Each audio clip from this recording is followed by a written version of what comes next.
coming from where we come from. You know what I'm saying? Like a lot of people come from struggle. Shout out to my guy in the room, Maxie. Poverty sucks. A lot of people come from that, but he was. I know I'm talking about me, but he was able to take a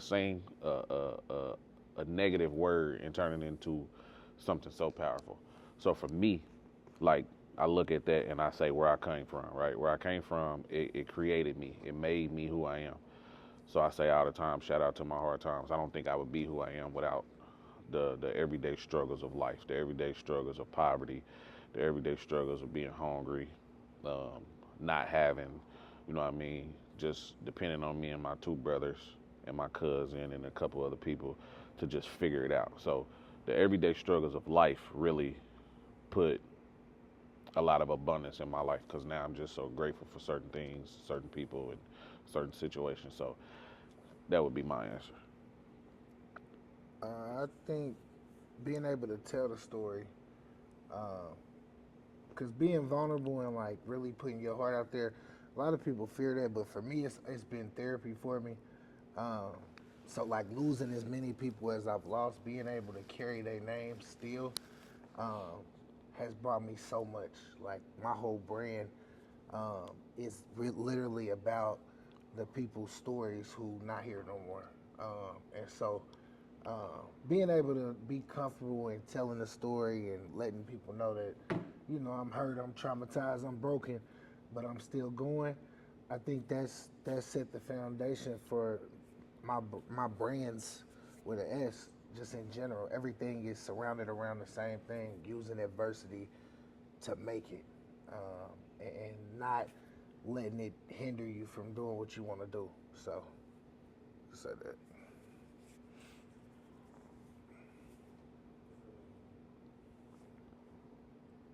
Will you come a little closer to it? It's like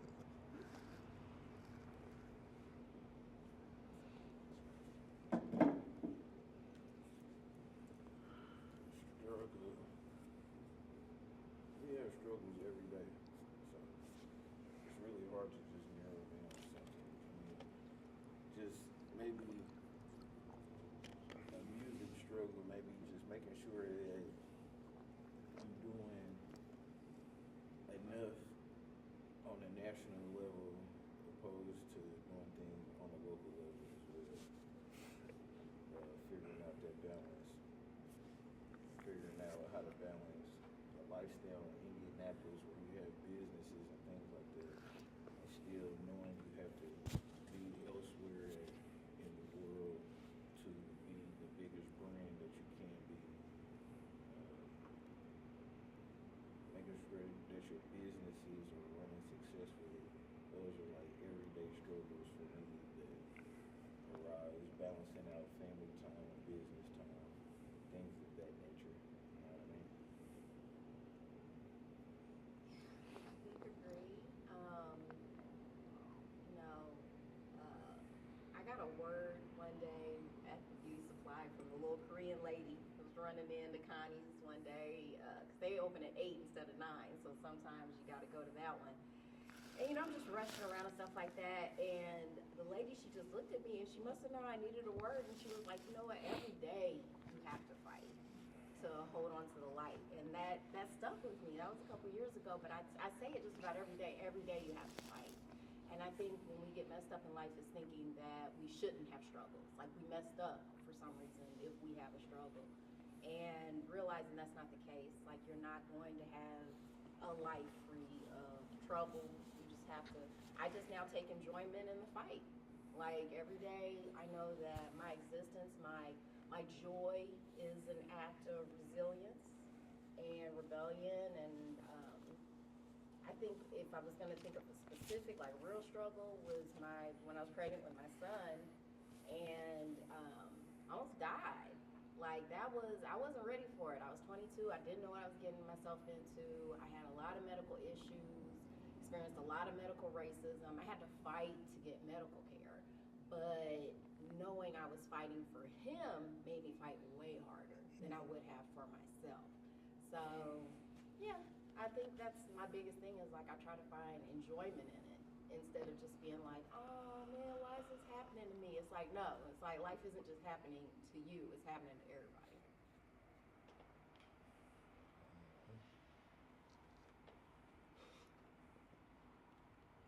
I don't struggle.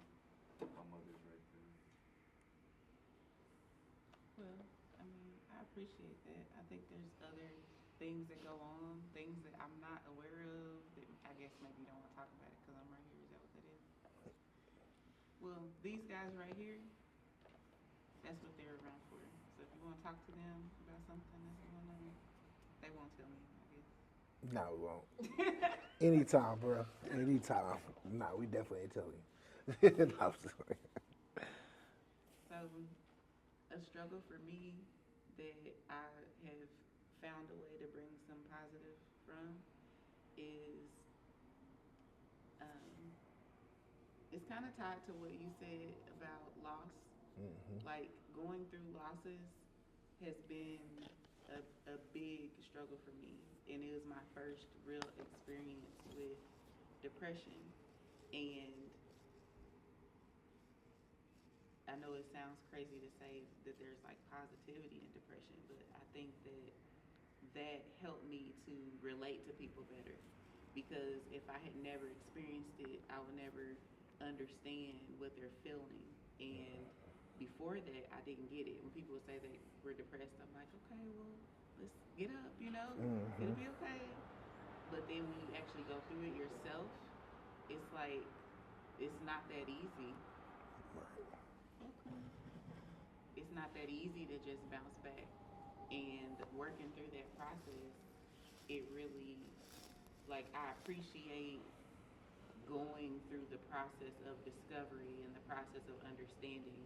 It's still painful, but we all have to experience pain at some point. No facts. Well, welcome to the conversation, y'all. There you go. We are talking about the bright side of struggle, and we are currently going around and saying something that we've experienced, that a struggle that we've brought positive out of. So, would you guys like to share a struggle that you experienced and the positive that came from it?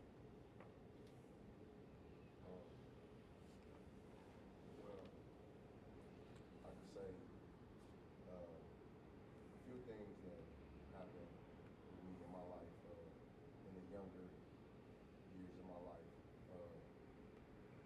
I had to take some time away. I actually was incarcerated in 2019.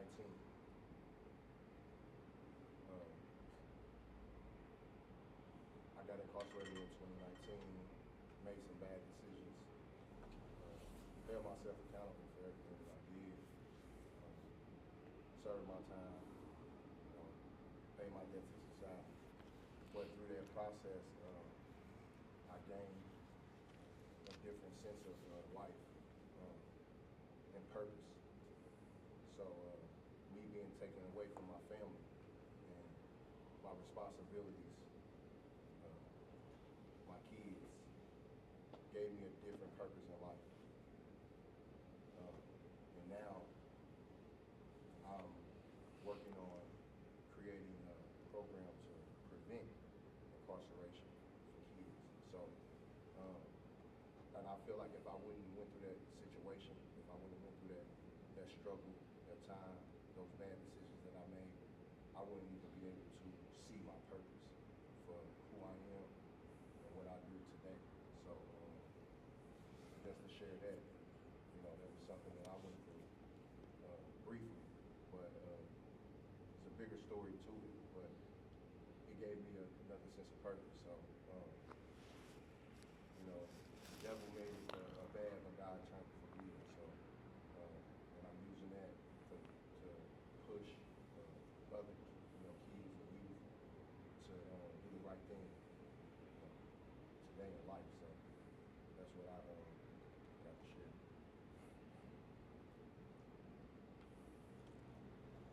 You haven't experienced any struggle? Lots, but I don't want to share. You don't have to say what it is, but what's something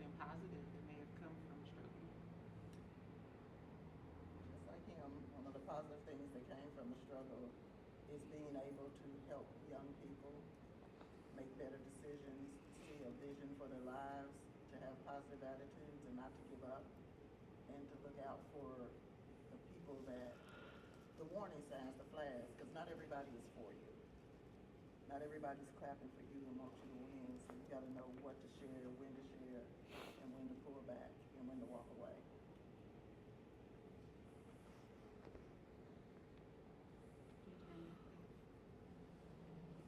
So we do have someone in the comments with a question. How do you grieve? How do you grieve with your losses? This for both of us? This is for you. I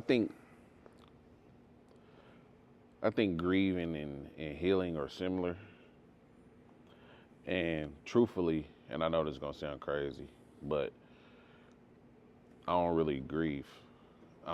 Cause I don't think healing is a. I don't think you can fully heal from. I don't think you can fully heal from anything. So for me, I just keep working. I just keep working. I just keep impacting people, keep impacting kids, and to see them become better in their situation is enough for me to have satisfaction when I fall short in certain areas. So, and I only think like that because I don't think healing is something that you do fully. You know what I'm saying? Like it's every day. It's consistent. It's constant. You never really are fully healed from nothing. So that's why I look at it like that. I grieve every day. This is like my life but I allow myself to too. So I shut everything down if I feel like I'm having one of them days where I need to cry, where I need to just take a moment. I shut everything down. If I feel like I need to get away, I'm gonna drop everything and go.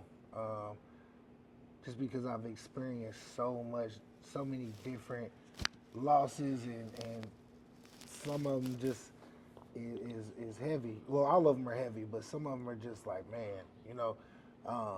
But I give myself the time. I don't think grief ever stops because there's people that my whole goals were structured around that aren't here.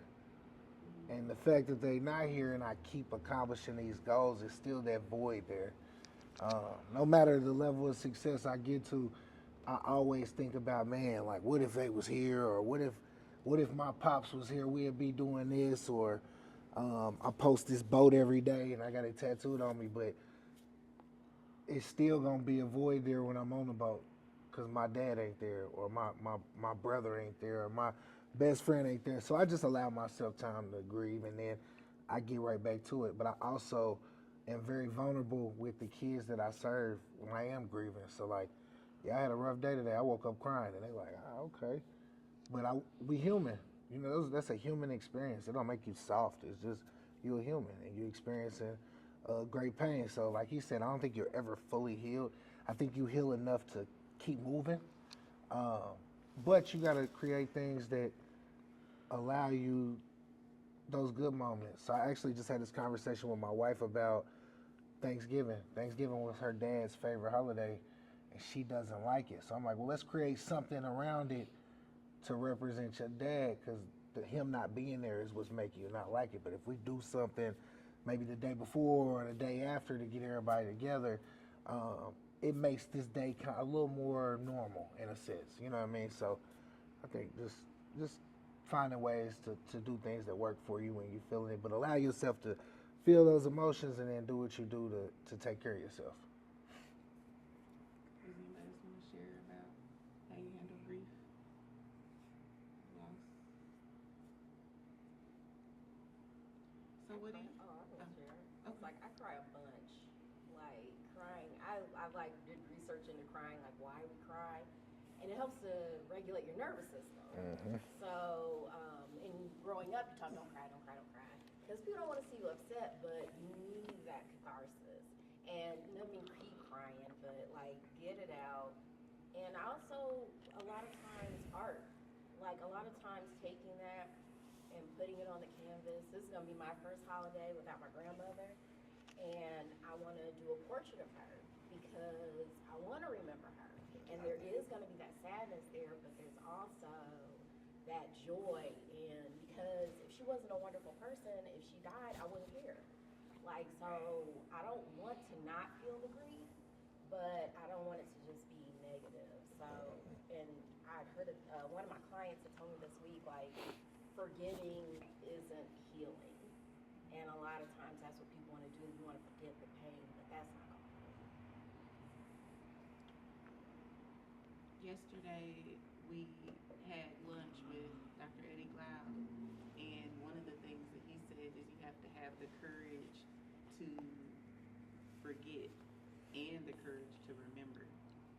And that was really heavy to me because it's important to do both. Like, you can't, like you said, forgetting isn't healing. Like, you have to be able to process what's going on and the reality of it. Does anybody else want to share? So how do you guys work with the youth that you work with through the process of, like, they're experiencing struggles and they're experiencing grief and loss, and some of the students that may have been here with you today aren't able to show up the next day? Like, how do you help them through that process? We listen. We get them a space where they know that they can say what they need to say and get it off.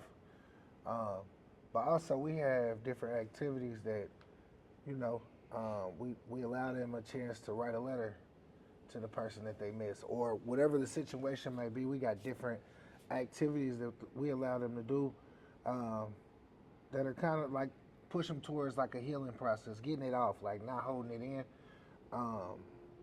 And you'll be amazed, like these cohorts go so amazing because these kids, they're looking for a space where they can say what they need to say, and really have a space where they, you know, if they want to cry, they can cry. I mean, we've had kids probably in every cohort cry at some point, just, you know what I mean? But it's their release that helps them, you know, feel a little normal. But also too, with us doing it cohort style, a lot of them realize that they're not the only ones. So, you know, a lot of times when you're dealing with your own trauma and your grief, you feel like it's just you. With these kids being in a space, a safe space in the same building, they realize, oh, well, you dealing with this too. So when I am having a bad day, there's somebody that can understand, right? Or there's somebody that can hold me accountable when I'm having an off day. So it's been dope though. They love it. I think for me, it's just being able to relate to them. To me, that's important. So like you said, we got these kids who have experienced loss, however that may look, whether it's gun violence or drug abuse or just parents being absent or whatever the case may be. Like we have been there. So just being able to relate to them, because if I can relate to you, I can say something to you that's gonna move you, or you gonna say something to me that's gonna move me, and now we spark the conversation because I understand what you're saying. We listen to the same music, you know what I'm saying? We got the same views. I'm just more mature because I have already gone through what you think you alone going through. So just being able to relate to them and giving them a space where I'm listening to you, but I'm not really judging you because I understand you. That's how it is for me. So you mentioned having a safe space. How do you keep a safe space in consideration of the different things that are going on outside your building? So when the kids come in, they create the rules. They create the music we listen to. They create the food we gonna eat oftentimes. So this is their space. They know that on this day, this week, for this hour and a half, I'm with Erica, AG, or Q, or Tam, or Skip. This is our time, right? And so they protect their time. So it be kids trying to come in that ain't in the cohort, and y'all got to get out. You know what I mean? So they really create the space, and they uphold it. They don't. During that time, they know what time it is. We gonna get in here. We gonna get deep. We gonna feel better, and then we gonna go about our day. And then they always got all of our information. So if they go through stuff outside of school, they can always call us and we can walk them through it. I mean, phones ring all the time, so um, that's one thing I love is that we build a relationship with kids that they'll never be alone. Um, they always got a resource, right? They can always call and chop it up with us, or we'll pull up. Is there struggle in keeping the street stuff out of the mix, or does it ever? Has there been a time where We you had want to it face in. that? Yeah, it got to be in there. Yeah, I think that's Cause that's what's real. That's right. what you really going through. You know what I'm saying? If you come in here and you not being yourself, it really just ain't no point in you being in here. Cause I'm gonna be myself. You know what I'm saying? I'm gonna say a cuss word. You know what I mean? I'm just gonna be me, and I'm gonna allow you to do the same thing. So if you going through something in the streets, you gotta say that, because what's my purpose? I'm just only here to navigate you through your everyday life. So if that's what you're going through, then I'm gonna give you as much game as you need. You know what I'm saying, to make it through that, or to get out of that, or whatever the case may be. So you gotta be transparent in there. And we be wanting to know too, because we do a lot. Like, I think that's what make it great that the team that we got, because like all of us have experienced the streets, and in a sense have survived the streets. When there's people around us who haven't, so knowing what's going on in the streets, it allows us to plan to, prevent what's gonna happen. So if I know a kid on this side that's beefing with a kid on this side, and they both in a cohort, well now I can bring them together. You know what I mean? Or I can figure out a way. All right, why did this start? Is it worth us stepping in and figuring out?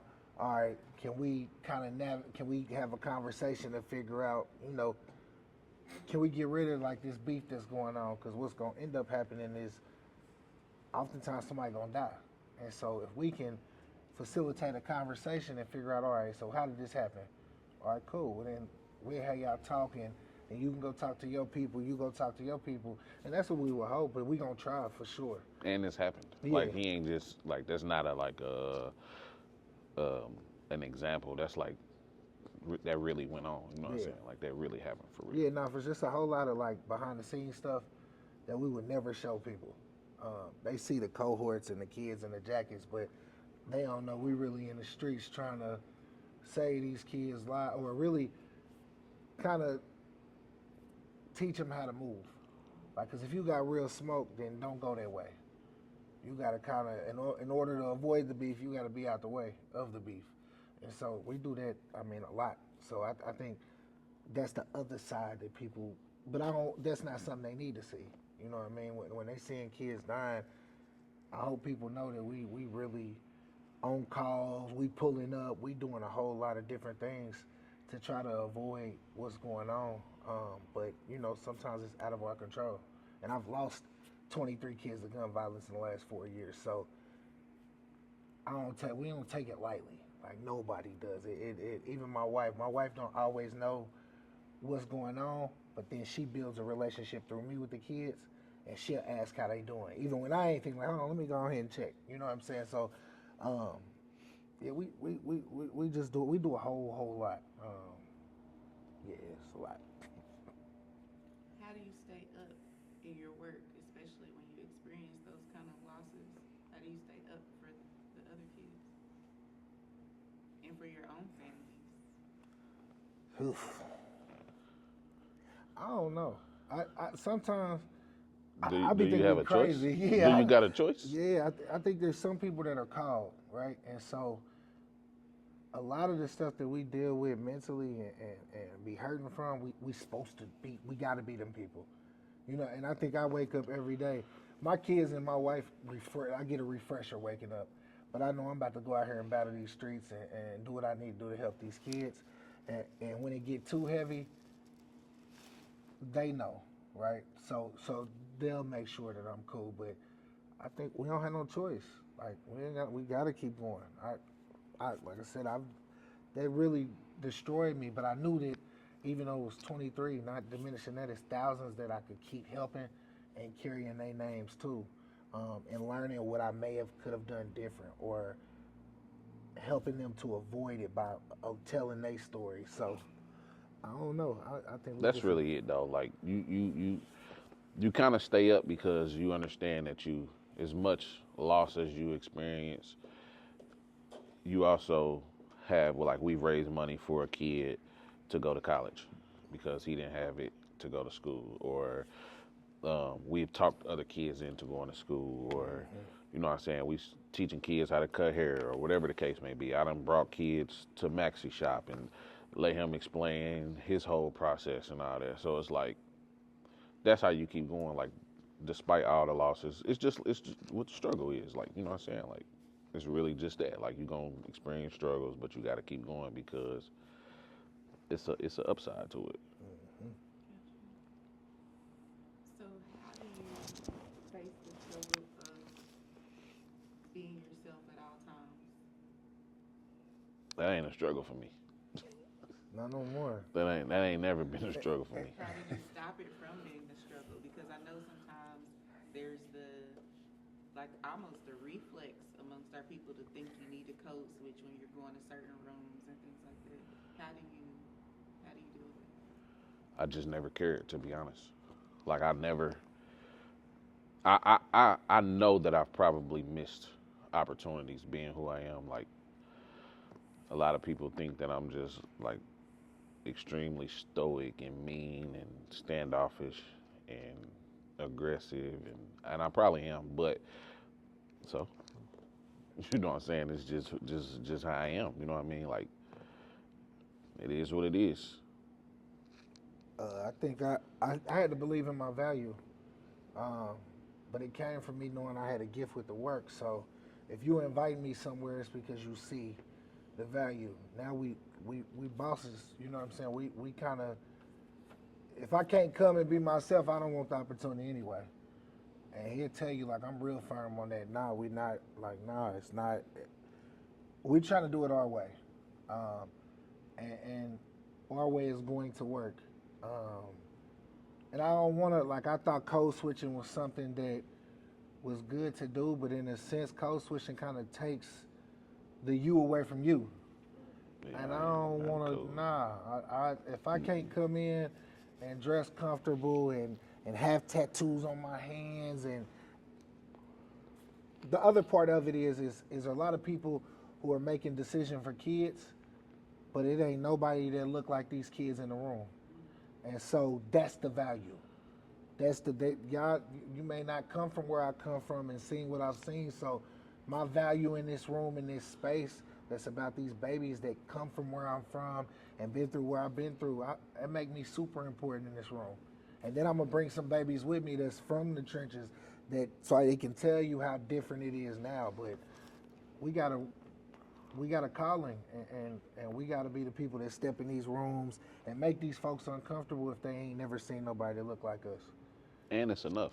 Like they say, it's enough 100%. money for everybody. Like, if you don't want to give me yours, it's cool. I'm gonna go over here and get my own. You know what I'm saying? Because what I'm doing works. I've been doing it for a long time. What I'm doing works. Yeah. If it don't work, I'm gonna figure out how to make it work. That's what I've been 100%. doing my whole life anyway. Does anyone else have any questions for these gentlemen? Or anything you want to contribute to the conversation? I do. So literally, I was at my middle school yesterday, trying to figure out how I could go into the school just to speak to the students. And I asked them about programs that when I was growing up that they had, and they said they didn't. And then literally, I said, "Oh yeah, I'm going." They brought up your name. I'm like, I'm gonna keep it real. They brought up your name, and they was like, "I don't know why they're not here." You know what I'm saying? And I said, "Well." I said I won't mind having that conversation with them, but I think it's a issue of, not to say I also, because what I've become in the community as a journalist, and because I'm everywhere, I feel as though like we try to do as much as we can with the time that we're allotted, so people also don't understand the balance that we're keeping. Right. And it's like, even if they didn't respond to this email, it doesn't mean that you're not important. It just means there's other priorities on the list. And so I was like, okay, well, next time I see them, I'm gonna holler at them about it, because now they're talking about curriculum. I said, hold on, whoa. All I was really trying to do was come in there and talk about, you know, what it is I do. You know what I'm saying? Yep. But they're like, nah, bring them, and them. And I'm like, curriculum? I don't have one of those. I just wanted to spread light, do what I do. Right. And so I think you really just hit on a key point for me because I have been code switchy to make other people feel comfortable, and also different rooms give me money for what I want to do, because when I'm in the club, in the streets, whatever you want to call it, they want to argue about my price. But then when I get to the non-for-profits and the corporate situations, they're like, you're not polished enough. I've heard those words, and they cut deep because I go out this, I leave my son behind. Not behind, but just, you know, I miss out on special moments because I'm trying to be here for my community. And I really just appreciate y'all for saying that, and, you know, we got work to do. Yeah. The first thing I want to say to you is like, you ain't not polished enough. For you know sure. what I'm saying? Yeah, for You sure. just ain't polished enough for them, and that's cool. It's a whole bunch of other people that find value in you. Otherwise, you wouldn't be where you are, doing what you're doing all the time. You know what I'm saying? Like you in every room. You know what I'm saying? You got segments and interviews with a lot of people, so somebody see your value. It just ain't them folks, and that's cool. Yeah. And I say a resume speaks for itself. Like, that's one thing we not gonna do. We ain't begging to come in no space. A resume speak for itself. We ain't tripping on walking away from opportunities because we are sought after. You know what I mean? And then for the school, I don't know too many schools we done turned down. So tell them they need to reach back out. Normally it's a money issue, but we've kind of leveled the playing field with that to where we can figure out some other things to help. But yeah, we ain't begging to be in no rooms at all. And you got a name, right? Indianapolis, if you got a name in Indianapolis real good about holding your name up. One thing I can say is they mention us in a good way in all rooms. And that's important for us because we don't got to do too much talking. Like you gonna hear our name and then they gonna call around and they gonna get a good review because we real firm on character and how we carry ourselves the same with you. So if they ain't not talking about nothing, that's they loss really. The value is they missed out on the opportunity. It ain't never you missing out because you got the people behind you. I appreciate it. For sure. And if I can say something too, because I really want to second that, because having been in those spaces, at these non-for-profits, you're not missing out on anything. They're not, a lot of them that want you to code switch, they're not doing the work. I've been in those spaces and immediately quit as soon as I could, because I'm like, you're not helping. This is performative. I'm like, it was so frustrating in so many ways, and knowing who you are and spend time with you and seeing your vision, you're not missing out on anything. Can I ask you guys a quick question about how entertainment is affecting the youth that you work with? So what do you think about, one, struggle music, and two, the violence in music? Do you feel like it is actually influencing the children that are listening to it, or is it just reflecting what they're actually wanting? I'm gonna be honest. Entertainment does affect children, but it's not only negative. So struggle music is it's a beautiful thing. Like I got a brother, and then I got a brother and Skip who, you know this and you know this. We created a brand of music called Sophisticated Street Music, right? Where it was nothing but struggle music. And so it does affect children, but I think entertainment as a whole affects people, and that's where I'm trying to be careful with my words, but that's where lack of parenting comes into play. Like my son he listens to all the same music that everybody else listens to, but he don't act the way that everybody else act. And it's just because this music ain't raising you. This music is being used strictly for entertainment. this is not the way you finna go out here and live. This is not the way you finna go out here and act. So music play its part, but the way you parent, the way you control it, the way you say hell nah to that, my bad, that's what's most important. You know what I'm saying? Like, we got to get away from like blaming music. I see people all the time like, the music is this or social media is this, and it is, but you act like you ain't got no control. You supposed to be with them more than they with this music. You ain't, are you not? That's how I view it. I think struggle music, that's like therapy for me. But that's like, we do that in struggle universities, we dissect music. So the reason we dissect music is okay, you're gonna listen to NBA YoungBoy and you think it's all about guns and shooting, but really he's telling you he hurt. Once we show them that in the music, it changes their dynamics. It's like, okay, this is really why I listen to it. I think drill music has normalized killing, but also seeing killing a lot. You know what I'm saying? So like you said, I do think it influences and it normalizes stuff that's not normal.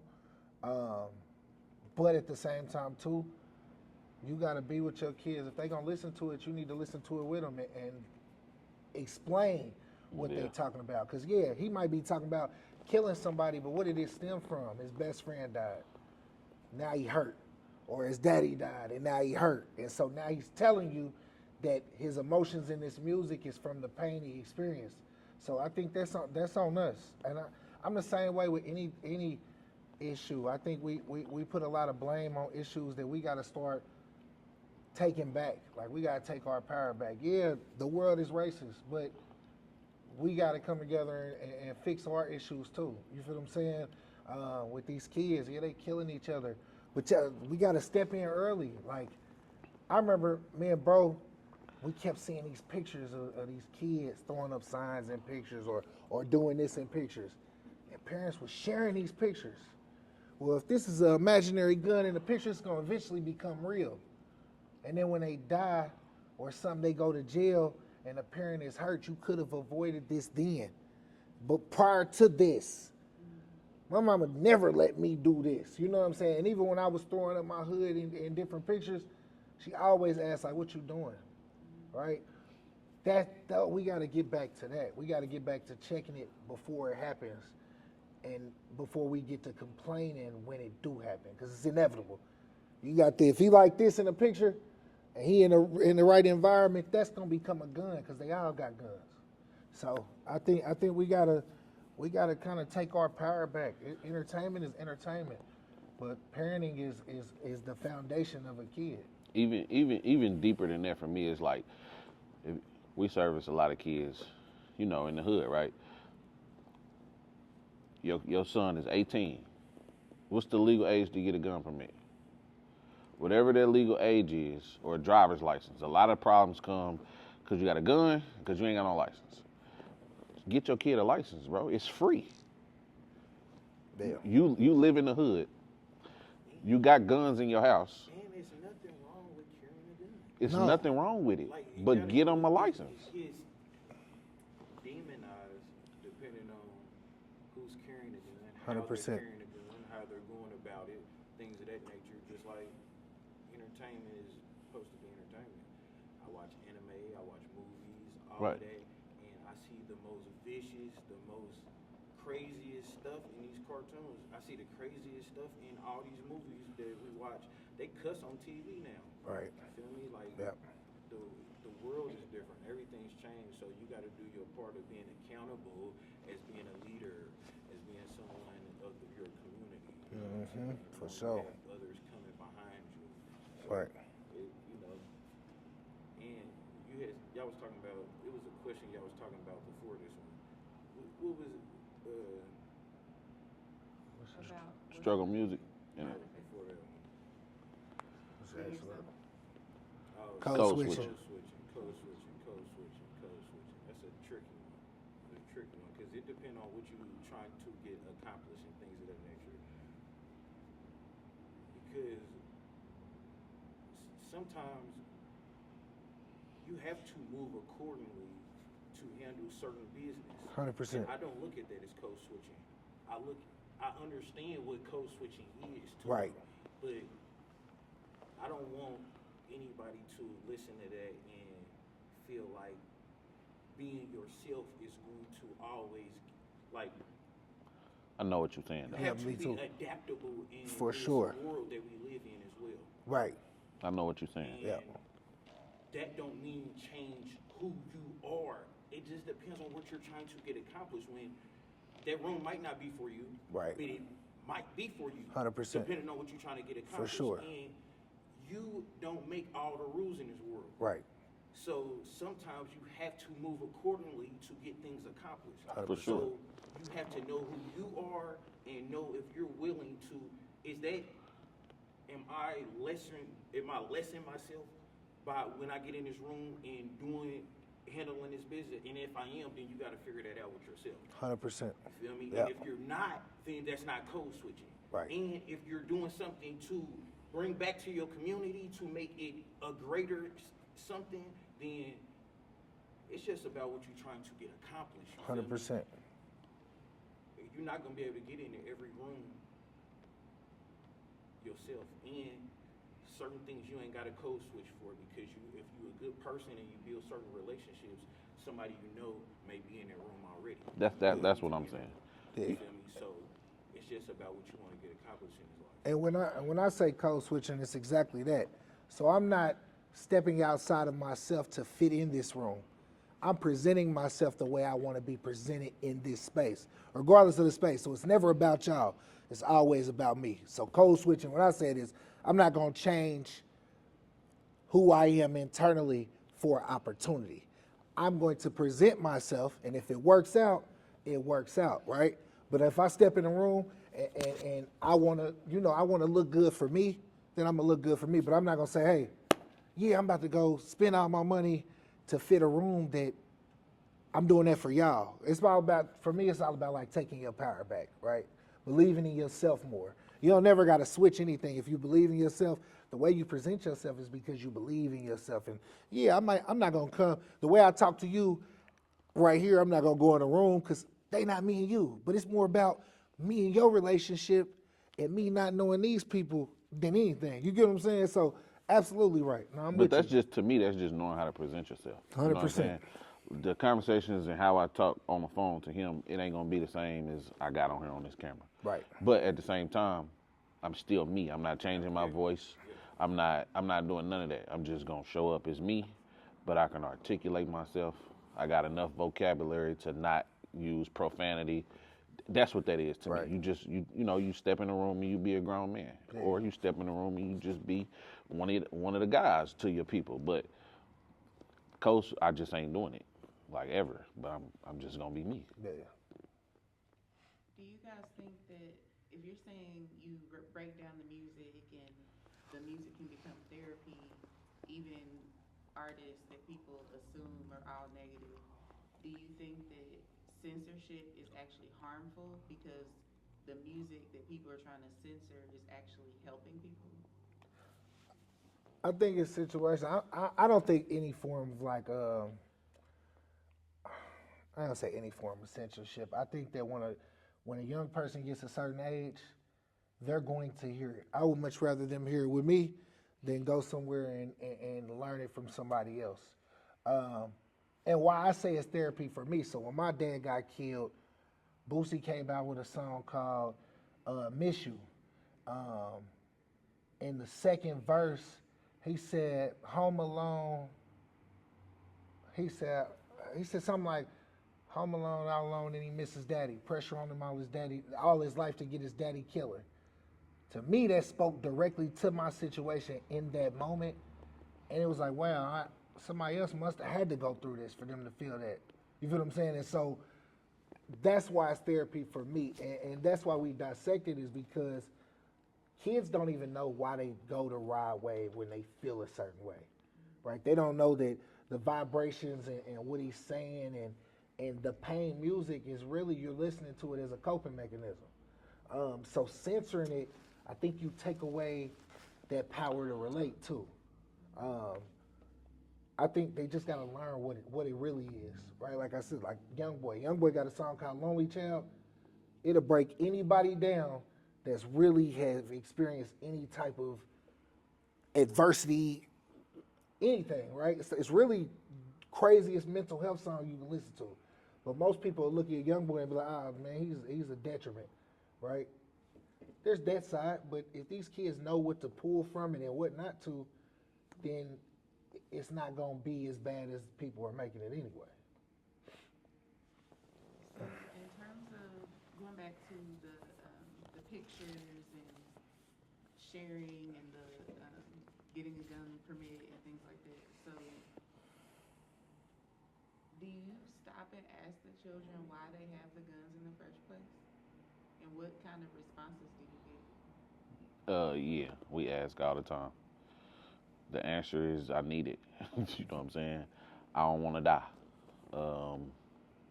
Everything that you can imagine, like they feel like they need it. They don't want to die. Sometimes they just be peons, and it's just cool to have. Like I got a kid now who he got a gun case. He had no business having this gun, bro. I said, how you get this gun case? I was at a party, and I was finna take a picture with it, and the police came, and everybody ran. And I got caught with the gun on me. I said, in the midst of you running, you ain't think to throw it? He told me, I didn't want the person whose gun it was to ask me for it later on. Yeah, That's what he told me. for sure. So now you got a gun case. Yeah. So this is how you're giving them real life advice that they're not going to get from people that haven't been through it, because nobody in some of these organizations is going to ask them why they didn't throw it. Throw the gun, I bro. mean, he could have been safe. You got a gun case. And this is the thing, with us being genuine and real, I'm not giving you the book answer. The book Yeah, this answer is the ain't never truth. worked. Like the book answer ain't never. The book answer also ain't gonna keep you alive. So New York Times had asked me like, "Oh yeah, we see you doing all this work. Do you tell these kids put the gun down?" And I'm like, "Why the hell would I do that?" And he was like, "What?" I'm like, "Why would I tell him to put a gun down that he needs to survive in the community he lives in, where everybody got guns, and he dies? Who you think gonna feel that? I am." No, I work on his mind so he don't feel like he need that gun everywhere he go. Or when he get mad and he got that gun, his impulse ain't telling him to use it. I show him how to use different skills, and it works. Whether people know it or not, it's a whole lot of stuff that we telling these kids day in and day out that is saving another kid's life every day because they catching them. I just had a kid tell, I seen him at the gas station outside lacking, but I heard you in my mind. For that moment, that kid got spared. Because he absolutely could have did what he wanted to do because you lacking, right? But the fact that there's somebody telling him in the back of his mind, like, nah, bro, you got too much to lose. I know the beef is real. I know this is what you've been wanting to do. But think about all the goals we done talked about. We done talked about going out of town. You ain't never been outside of 465. If you kill him now, you ain't going nowhere but to Pendleton or Plainfield or wherever they gonna send you. And so that's what it's about. Like, we got to give them real examples. They gonna do what they want to do. Ain't no way, ain't nobody in this room gonna be able to tell a kid to put a gun down and been needing a gun his whole life. For some of these kids, a gun is money. That's how they look at it. I don't have no cheese, but I got a pistol. You know what I'm saying? And so, like, but everybody got guns. So I'd be a fool to be like, nah, bro, you don't need no gun, bro. All your peers are carrying guns. And you could say you don't need the gun. Right. Because you probably don't need it. In your mind, you feel like you need it, some of them. But what happens on the flip side of that, if his mind wasn't playing in the back of his mind, if his voice wasn't playing in the back of his mind, and he didn't have a gun, and then little bro drew down on him, now he lost his life. Right. And I'm not saying a gun is going to save your life. It's just about, I guess it's just about who can get to it first, I guess. I don't know, or who got the best aim, or whatever the case may be. But It's about options. Right. You feel me? It's about options. yeah, To know that they have another option instead of drawing down. you're right. 100%. You ain't even had to go there. Right. And if you already knew it was smoke gonna be there, why you there? Exactly. What's that important? Right. Tell me. Right. What's that important is there? Yep. Your friends? Why y'all ain't go tap in somewhere else? Right. Some girls, they could have pulled up. Yeah. Is it some money? Anything. How much is it? Right. They couldn't Anything. meet you somewhere else? For sure. I'm just saying. Yeah. So it's just really about having the option 100%. to move accordingly because they gonna do what they want to do. Facts. We did what we want to do. Yeah. Who's smart enough to survive Indianapolis? It's different. And Getting into a mindset thing, like you're shifting mindsets, especially when you say that his concern was what his friend was gonna say. yeah, So it's like he's putting his friend's opinions above his life. 100%. but it's like That happens. like bro said, it's options. You know what I'm saying? So it's like if you understand that you have people who relate to you and can give you real game, you're gonna still carry this gun, but like he said, you got another option. I'm gonna go the other way. I see you, but I'm gonna go the other way because I done got enough game in my life to where I'm just gonna spare you. But I'm not only sparing you, I'm sparing myself. Right. Because I'm gonna go to jail. You know what I'm saying? I'm gonna go to jail for life, or if you don't die, then you're gonna retaliate, or you know what I'm saying? So it's just like, just being real with them, like, cause I tell them all the time, bro, you going to jail, bro. Like that's, and people like will laugh like when I say that, like, bro, you going to jail and you weigh 125 pounds, you're gonna be somebody's girlfriend in there. Like, they think it's funny, they laugh like y'all did, but it's really the truth, bro. Sure. Your hands don't work that good, bro. If they did, you would be in the ring boxing, bro. Like you're not that good of a fighter, bro. I promise you not. Not at that 125, you ain't. Yeah. And like when I pick up certain kids that we work with, they be like, do I need to? Nah, you don't need your gun. I got you. Then we going downtown on the 16th floor. Your ops can't get up here. This is how you got to move. I can't have ops because they can't be in the same. What am I going to have ops for? We not rappers. We don't get paid to beef. This is what I'm saying to them, though. And it's registering different because if I did have ops and I knew that they was at this gas station every day, I'm going to a different gas station. If I don't want to die, shootouts is 50-50. This is what we, like, you're not that great of a shooter, bro. You just got You don't lucky even go that to day. the gun range. Yeah, like, You don't even ain't go no way. practice. You know what I'm saying? So that's just being real. But and for the situations that we may not have been in, we got a phone list of people we can call. I ain't never been locked up in my life. But I got a brother that's been locked up. I got a brother that's been in a shootout. I got a cousin that done did everything that you doing right now. All I'm gonna do is call him and be like, hey bro, what happened when you did this? And he's gonna hear it from somebody that lived it, everything. So then they know. The also other thing too is like, we know legends from your hood, like the people that you look up to, that you chasing behind, and we can get them on the phone and they gonna tell you, bro, you better listen to Q and AG. I wish I had one of them when I was coming up. And that right there changes everything. Because it's the person they looking towards. That's what makes us different. And I ain't saying nobody else can do it, but we can get in certain spaces where maybe other organizations can't. Like ain't a neighborhood we can't go in. Ain't a neighborhood we can't call somebody and be like, hey bro, we pulling up over there. Meet us over there. Ain't a neighborhood we can't call a group of kids over there like, hey, I'm pulling up. I done had kids draw down on me. But now they don't. Now I can go over there at any moment and it's love. So that, you know, it's different for sure, but they need people who gonna pull up and stand on business, and that's what we do. We pride ourselves on, we'll go anywhere at any time and just be there. And they know we coming to be positive. We ain't coming on no telling you what to do, none of that. I'm not on none of that. I really just want to put some game on you real quick. And if you hungry, I'm gonna get you some food. That's it. How did you know that this was your calling? The kids tell me. When a kid who's used to, I don't really work with some real kids that people should be scared of.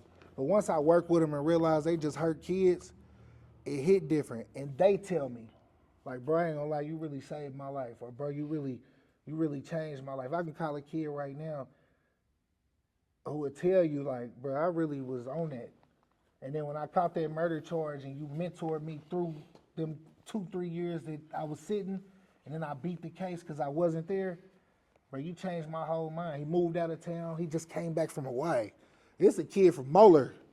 You feel me? Like, really, real life one of them. He just came back from Hawaii. He don't even look at the hood no more as the same. He's outgrown that mentality. That's the win for me.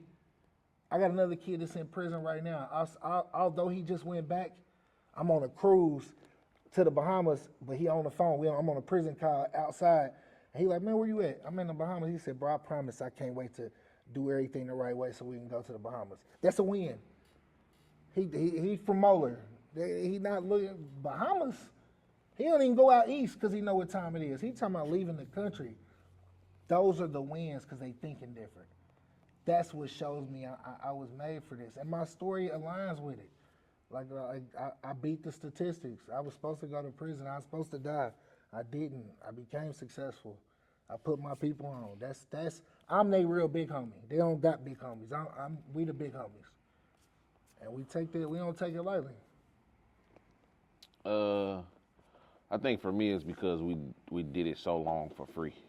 So I think like whatever your passion or your purpose is, I think if you would do it for free every day, then to me that's what it is. And I think everybody's job in the world is to serve. No matter how you view it, whatever you're doing every single day, you serving something. You serving somebody. So to me, that's what made me know it was my call. And I was waking up and I was doing it for free. And then we just created some stuff to where we can start getting paid for it.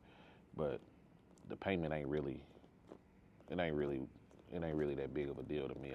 You know what I'm saying, doing it for free. Like when he say we pull up and buy food, like that's coming out of our own pocket, or paying for a kid to dollars a month. Yeah, right. Paying for kids to go to college, or and I ain't saying we paying like I don't want to cap on the camera where I'm, you know what I'm saying, like college costs a lot, $20,000, $30,000, $40,000 a semester. We ain't paying that, right. But collect a couple $1,000s to get this kid into school for a semester because his financial aid didn't cover the whole thing or something. Yeah, that's really been a thing. So that's what I mean when I say paying for college. But so yeah, doing it for free, really. Before we wrap up, does anybody else have any other questions for you guys? For the aunties and uncles in the community, I know they talk about the village. What would you like to see from the aunties and uncles in the community and the families, and how would you like for them to step in and talk about their responsibility for the kids? The situations that I was in, my friends' parents was my parents. Maxie, when your son football team pull up, all of them come. We done already had the talk. You watching them. Everybody uncle. That's his son, but his friends are important to his dad because he know that if he surrounded around a group of good guys, his success percentage is gonna go to the ceiling because them his guys. And if you keep them together, you keep them alive. They got somebody they can lean on. I need people to get back to that. If your child or your niece or your nephew got friends, those are your babies too. If you can bring them to your house for the weekend and they can kick it, they got snacks, they don't gotta leave and go all over the place, they safe. Be the safe space and then link with their parents. And for 4 weekends, hey, you going where this weekend? You going over there? Okay, so now you know every weekend they got somebody's house to go to kick it, give them some little cheese to go do something, but that's how we got to get back to, because there's a lot of kids. I'm going to keep it real. There's probably, I'm going to say 90, that's a big number, bro. Yeah, you said 95% of the kids that go through our program that have issues be coming from their parents. They hate their parents. So that's my answer right there. You got to care and you got to be accountable. If your child is having issues, it's your fault. It's partly your fault. Something you are doing is not registering to them, right? An example is a whooping. I'm going to whoop my kids. You've been whooping this kid for 12 years. He's still doing the same thing. This whooping ain't working. You got to figure something else out. You've been yelling at him for 12 years. Stop yelling. Figure it out. You know what I'm saying? Like, you got to care and you got to be accountable. It's literally always your fault. I don't care what the situation is. You always played a role in it. This for not even just talking about kids when I say that. You play a role in every single situation. So just be accountable and care. That's what I would say. And stop trying to parent like you was parented. Because you hated it. When you was young, your mama got on your nerves. You're going to be the same person you hated for your kid. Don't do that. It's not, and it's different. It is different day and age. That doesn't work. So you're going to have to move a little with the times. That's just like, I bring up Chicago, right? They looked at them babies like all of them need whoopings. No, that's not what they need.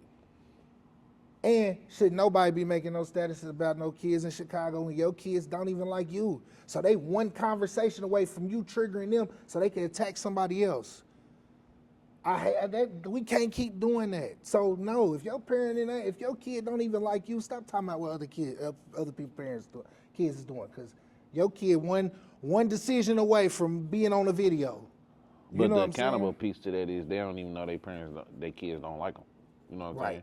They ain't paying no attention to them. They feed them, they shelter them, they buy them clothes, and that's it. They think that that's enough. I got kids that come in the room and say, my mama said this to me today, and then drop me off at school.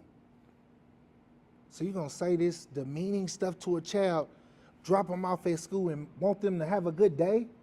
Y'all crazy. You waking your kids up yelling at them. Don't nobody want to be yelled at in the morning. Stop yelling at me, bro. Come on. What you yelling at me for? Oh, he got an attitude. You know he a teenager. That's when you start. You had an attitude when you was a teenager. Act like you know something. Do something different. Try something different. Everybody get on us because we be like, be your kids' friends. Well, the kids' friends know what's going on with them. They know how they feel. They know what they like. You'd be a damn fool not to have some sort of friendship with your kid. Now, I'm not obviously have barriers. Friendships got barriers and boundaries. But you gotta have some sort of friendship. Only way I survived is I was able, when we got in club fights, mama, I just got in a fight. I just beat dude up. This is where he from. She helping me navigate the situation. That kept me alive, having that open dialogue with my mom. I'm gonna add one more thing because this is crazy. I've been wanting to say this for like 3 years. Oh, snap. Everybody wants to be in a relationship, right? Everybody is so big on love languages until it comes to their child. The best way to parent your child is just simply through their love language. So if your child or children, whoever it is having issues, they got all these issues in the world, and the only thing you know to do is to yell at them or cuss at them or whoop them and all that, but you ain't really taking time to really truly get to know them, that's another part of me saying be accountable.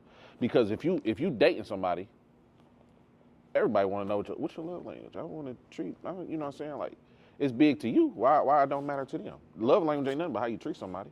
How you know what I'm saying? How you get a person to basically get in line and act right, to love them. You know what I'm saying? It ain't no difference. Like, don't nobody know their kids' love language. But everybody want to whoop them and yell at them and say it's the internet that's causing all these problems in the music. No, it's not, bro. It's just you. You just not good at this, and that's okay. All right, because you done said, oh, gosh. All right, we could. Go ahead. Because I like what you're saying, like, big, strong, agree. Is there any media, like books, documentary, anything that you would recommend for, like, parents who, because like I said, you don't want to do what your parents did, but you might not necessarily have an example of what you should be doing. So, like, even mention, like, the 5 love languages. Like, if you just read that book instead of in a romantic context, just think of it as communication, like, with the people who live in your own house, like, with your kids. Like, are there any other types of media you would recommend to parents to consume if they want to improve their parenting? Honestly, I don't think a book can teach you it. Okay. I think because it's so situational, it's just like if I got 5 kids. All of my kids are different. So a book can't tell me how to. Well, I guess an improvement plan. Yeah, for like sure, if you were yeah. at a job and they were just like, hey, you messing up, like, what improvement plan would you put on somebody? Because it's easy to say don't do this, but it's For like, sure. I don't know what, like, this is all I know. Yeah, that's a good question. Because, like he said, everybody's different. And I'm just thinking about the parents who are hearing this because they'll feel defensive. That's cool And though. You should. And that's natural. But then, like, after you get over that initial, like, oh, I kind of felt attacked by that, but then it's like, okay, well, what would I do next? you just gotta try. You gotta just try to tap in with your kid a little bit more. My son is in 8th grade, finna go to high school, and I feel like I spend a lot of time doing things in the community and investing into things that is going to take care of the family. But he's a project in itself. And maybe I need to try to tap in with him more to just be even, if I want to be a greater parent or feel like there's nothing anyone can say because I'm giving my all. I just gotta try to tap in more. That's the only thing I can think of because it's really not a manuscript to parenting because 100%. it's so different for everybody. Like they said stuff about not want to be like your parents, but your parents, some parents did their best. For sure. And in their situation of life because life be life, and so a lot of things just be about us trying to be better, try to do a little bit more, the effort of the struggle. Mm-hmm. It takes you back to the struggle. Yeah. I don't have a media outlet besides just live, but I would say just give them a voice. Yeah. To me, it's just that simple. If you just listen to them, they're gonna tell you what they need. That's it. And then you kind of structure your plan around that. I'm sure there's books out there, but this came from I the have a soul. book podcast, so that's my thing. Oh, okay, for sure, yeah. You know, there is a 5 love languages for families and for children. Okay. Oh, that's dope. Kind of like chicken soup, like there's variations of it. I'm about to say these kids, I'm just saying. So, a lot of times from experience, a lot of, and I speak on young boys, are turning out to be the men that their mothers date, right? Yeah. And that's just being real. And it can be vice versa, but I'm just speaking from a mentor aspect.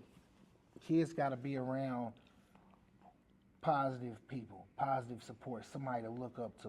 If the streets is enticing a kid and argue like it's straight dudes, then that's probably going to entice him to go in the direction he's already going in. But that's something we've talked about, and we will put on the internet because it was going to cause some issues, but it is what it is, right? It's on there now. Yeah, it's on there. It's on And there. I don't It's care, just it's just the live, you know truth, what I'm saying? right? So, If you you- know, we gotta look at ourselves. A lot of times, even in parenting, you bleed on your kids because of your past trauma. So if you don't want to be that person, then you got to get into the solution of healing, or starting your healing journey, or going to therapy, or going against the grain. Therapy is against the grain for our community, and unfortunately, therapy is what we need. You know what I'm saying? We need to be able to go somewhere and get it off and not normalize what's been normalized. And so, I just encourage anybody to try to do that. My kids are all different. And it isn't because I'm just a great parent. I just listen to them. My oldest daughter just told me she wanted to be a Buddhist the other day. And I said, okay. And I was so intrigued because you're 11. What drew you to this? And she broke it down to me. And I said, that's hard. And I support her in it. You know what I mean? I'm like, okay, well, let's really dive. When I did that, I promise, I watched her open up more. Because now I created a space where if that's really what she's into, I'm your biggest cheerleader in anything that you want to do. I don't care what it is, right? As long as it benefits you, we're going to keep diving into it. And the thing she told me was, they talk about detachment, so don't get too attached to worldly things. She's sitting there teaching me, and I'm like, damn, that's real. But she 11, cold. She's cold. The fact that you already in tune like that at 11, we about to really, let's keep learning. Let's keep learning the foundational principles. And I use that as an example because a lot of times we push our beliefs on our kids and it may not align with what they believe in. And that's okay. She don't gotta choose nothing but what aligns with what she feels. And as long as it lifts her up, I'm here. And as soon as she needs some answers, I'm about to go do my research so I can give them to you. That's what parenting is about. Totally different than my other kids. My son is in college. I had to learn how to parent because he's the only boy. So yeah, I wanted him to be tough and rough and all of that, but he's not. He really in tune with himself. He loves nature. So we go on vacations in nature. I'm his biggest cheerleader. I want you to win. I'm gonna do whatever it takes. If he said he wanted to be an astronaut tomorrow, I'm going to get him a spacesuit. We going to space. You feel what I'm saying? I get it. That's what drives me. That what you say? You ain't going to space, cuz. Now, I probably ain't going with him, but I'm going to support him on the way up, though. You know what I'm saying?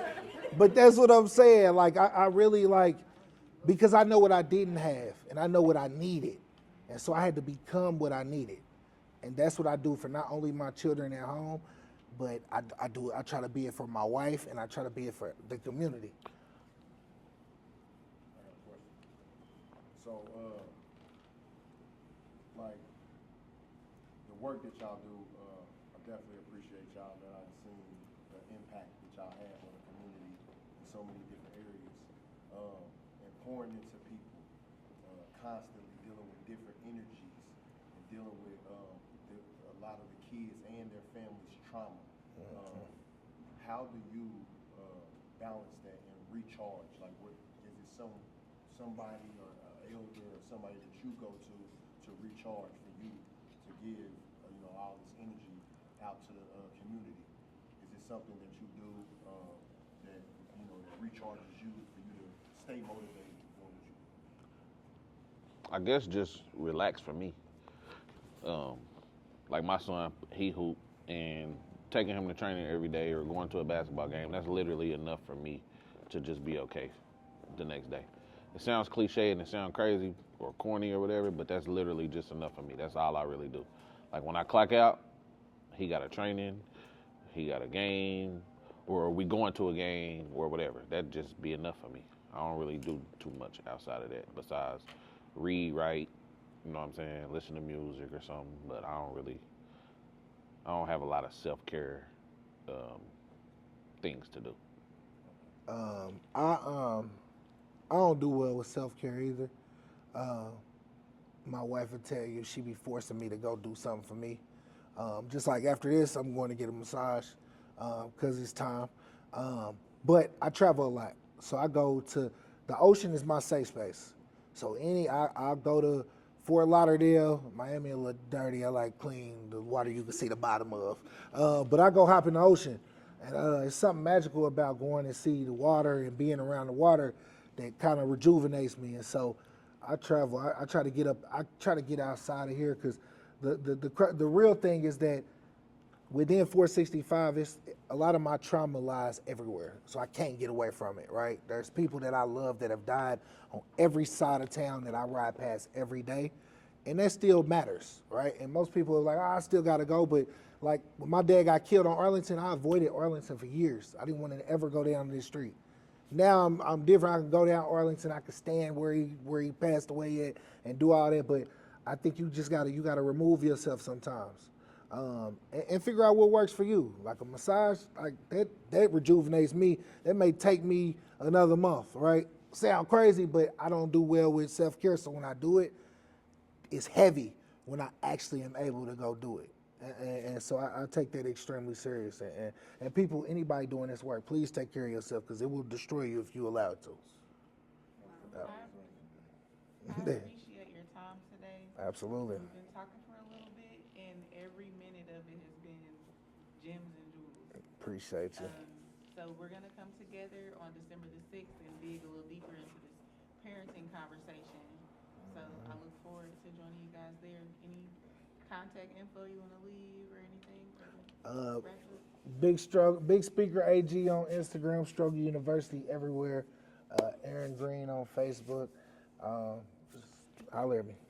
Quinton Collins on Facebook. That's it. Thanks, guys. Appreciate it. For joining us. Absolutely. Thank y'all. Don't clap. Yeah. I'm gonna clap. It's so beautiful. So beautiful. Beautiful. Look at this.